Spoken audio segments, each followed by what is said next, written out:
Hey guys, Robby here.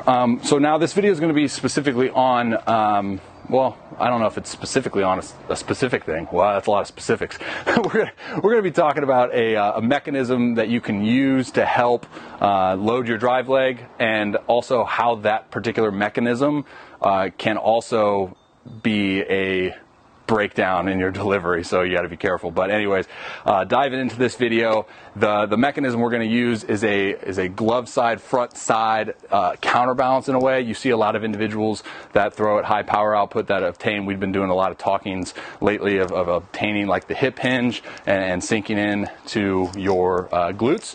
So a mechanism with the glove side, front side that you can use as part of a counterbalance, right? So a counterbalance, if you think about it, and you were going to do like a one leg squat, single leg squat, you would put your hands out as much as you can to help serve as a counterbalance to counter your weight, because obviously if you put your hands back here, there's more force and weight going backwards, and you're more likely to fall. So within the pitching delivery, if we were to look at a really optimal, efficient drive leg loading pattern via the hip hinge, it can also the glove arm could also serve as a mechanism to help obtain a better hip hinge to the point where now you're more equipped to handle that force and energy descending from our peak leg lift, okay? So if you were to really progress with a drill progression, I talk a lot about the use of like 2 to 3 pound weighted balls in your glove or in your like throwing hand if you're doing drills. You can easily just feel how much better you can obtain a more hip hinge-esque drive leg load. Or if you think about like the vertical shin, right, keeping your ankle and knee vertical as you kind of descend into your drive leg. Okay, so within the pitching delivery, why I said it could be kind of a breakdown is because we see a lot of guys that have the inability to showcase optimal front side or trunk stability.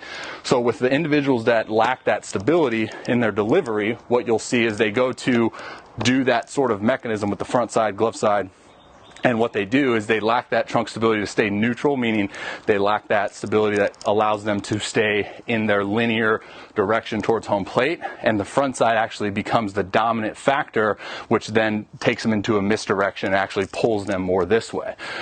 For those individuals, obviously the importance is stability. You want to get front side, you want to get trunk stability to allow yourself to help aid in that counterbalance mechanism, but you can also play around with glove side flexion. Now, I think it's more known that glove side extension is going to be, I would say, more optimal, but it's something that you can play around with in terms of simplification of the glove side flexion. Just keep it at 90, almost think about the elbow, and then you can also use that as sort of a counterbalance mechanism as well. But I will say it always comes down to identifying.